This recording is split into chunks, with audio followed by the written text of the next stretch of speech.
اعوذ باللہ من الشیطان الرجیم بسم اللہ الرحمن الرحیم وَأَمْطَرْنَا عَلَيْهِمْ مَطَرًا فَانظُرْ كَيْفَ كَانَ عَاقِبَةُ الْمُنذَرِينَ۔ اللہ تعالیٰ قوم لوط کا ذکر کرتے ہوئے فرماتے ہیں کہ قوم لوط کو اس لیے ہم نے غارت کیا، اس کے اوپر عذاب ہم لے کر آئے کہ ان کو سمجھانے کے باوجود بھی وہ اپنی نااہلیوں اور ہٹ دھرمیوں کی وجہ سے میری بات کو انہوں نے پک نہیں کیا، سمجھا نہیں ہے۔ پھر نبی کے اوپر بھی انہوں نے بہتان لگانے شروع کر دیے۔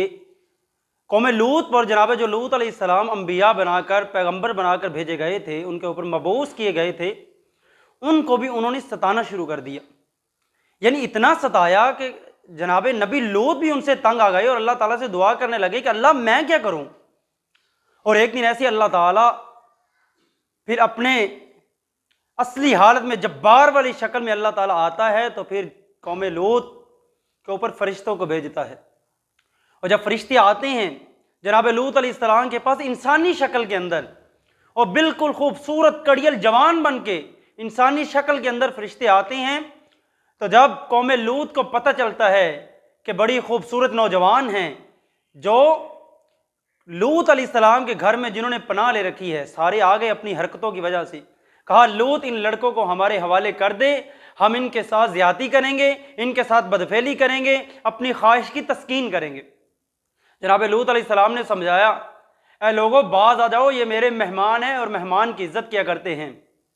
نہ کہ مہمان کی عزت کو اچھالا کرتے ہیں۔ باز نہ آئے، سمجھانے پر بھی باز نہ آئے، اللہ اکبر۔ تو جناب جبرائیل علیہ السلام نے فرمایا، اے نبی لوط اب گھبرائے نہیں، ہم تو اللہ تعالیٰ کی طرف سے آئے ہیں اور ان کے اوپر عذاب لے کر آئے ہیں، آپ بے فکر ہو جائیے، آپ کو کسی قسم کی ٹینشن لینے کی ضرورت نہیں ہے، آپ چند لمحوں بعد اس قوم کا حال دیکھیے، ہم کرنے کے والے ہیں۔ اللہ تعالیٰ کی طرف سے آپ کے لیے یہ پیغام ہے کہ صبح ہوتے ہی آپ نے اپنے آپ کو اور اپنی امت کے لوگوں کو جو آپ کو ماننے والے ہیں، آپ سے محبت رکھنے والے ہیں، آپ کے دین کو سمجھنے والے ہیں، ان کو لے کر آپ نے یہاں سے چلے جانا ہے۔ جناب لوط نے ایسا ہی کیا، اور ساتھ یہ بھی فرما دیا کہ اے لوط اللہ کی طرف سے یہ بھی اعلان ہے کہ واپس پیچھے مڑ کے کوئی نہیں دیکھے گا۔ اللہ اکبر۔ ایسا ہی ہوا، اور جیسے ہی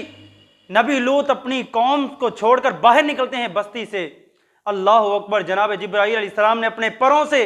ان قریب جو بستیاں تھیں غالباً 8 سے 10 بستیوں کو اپنے پروں کے ساتھ اڑا لیا، اور اوپر جا کر نیچے کی طرف الٹ دیا، پھینک دیا، اور ہڈی ہڈی ان کا چورا بن گیا، نیست و نابود ہو گئے۔ اور اوپر سے اللہ تعالیٰ نے گڑے برسائے، پتھر برسائے، پتھروں کی بارش ہوئی، چھوٹے چھوٹے کنکر برستے تھے، سر پہ لگتے تھے، جسم پر لگتے تھے، اور ان کے ٹکڑے ٹکڑے ہو جاتے تھے۔ اس طرح اللہ تعالیٰ نے ان کو نیست و نابود فرما دی۔ اور آج اگر اس بات کو ہم دیکھیں کہ ہمارے پاکستان کے اندر، ہمارے شہر قصبے گلی کوچے کے اندر جہاں ہم رہ رہے ہیں، وہاں ایسے کام ہوتے ہیں یا نہیں ہوتے یہ ہم اچھی طرح جانتے ہیں، لیکن حکومت کو کیا کرنا چاہیے تھا، اس کے اوپر حد مقرر کرنی چاہیے تھی۔ لیکن افسوس یہ ہے کہ ٹرانسجینڈر نام سے بل منظور کر لیا گیا، مرد جب چاہے وہ عورت بن جائے، عورت جب چاہے اپنی جنسی خواہش کو، اپنی نفسانی خواہش کو پورا کرنے کے لیے وہ مرد بن جائے، کسی کو کوئی پوچھنے والا نہیں ہے۔ نبی صلی اللہ علیہ وسلم کی صحیح حدیث ہے مسند احمد کی، جو بندہ عورتوں والا لباس پہنتا ہے، عورتوں جیسی مشابہت رکھتا ہے، اللہ تعالیٰ نے اور اللہ تعالیٰ کے رسول نے اور فرشتے اس کے اوپر لعنت بھیجتے ہیں۔ اسی طرح جو عورت مرد بننا چاہتی ہے، مردوں والا لباس، مردوں والا چال چلن وہ اپناتی ہے، اللہ تعالیٰ کی اس پر لعنت ہے۔ اور آج قوم لوط جیسے واقعات ہمارے ہاں یکے دیگرے بعد وہ ہوتے چلے جاتے ہیں، لیکن اللہ تعالیٰ کا عذاب ہم پر پھر بھی نہیں آتا، اس لیے نہیں آتا کہ ہم امت محمدیہ ہے، لیکن اللہ تعالیٰ کے چھوٹے چھوٹے عذاب ہم پر مسلط ہوتے ہیں۔ وہ چھوٹے چھوٹے کیا ہے کہ انسان ہر وقت ڈپریشن میں رہتا ہے، ہوپ لیس ہو جاتا ہے، کاروبار کی تنگی ہے، اولاد کی تنگی ہے، دنیا داری کی تنگی ہے، اور اپنے ہی رشتہ داروں کی تنگی ہے۔ اللہ تعالیٰ پھر ایسے چھوٹے چھوٹے عذاب دے کر انسان کو آزمائشوں میں مبتلا کر دیتا ہے، چھوٹے چھوٹے عذابوں میں مبتلا کر دیتا ہے۔ اللہ تعالیٰ سے دعا کرتے ہیں کہ اللہ تعالیٰ ہمیں ان خرافات سے، ان بدعات سے، ان گناہوں سے بچنے کی توفیق عطا فرمائے۔ وما علیہ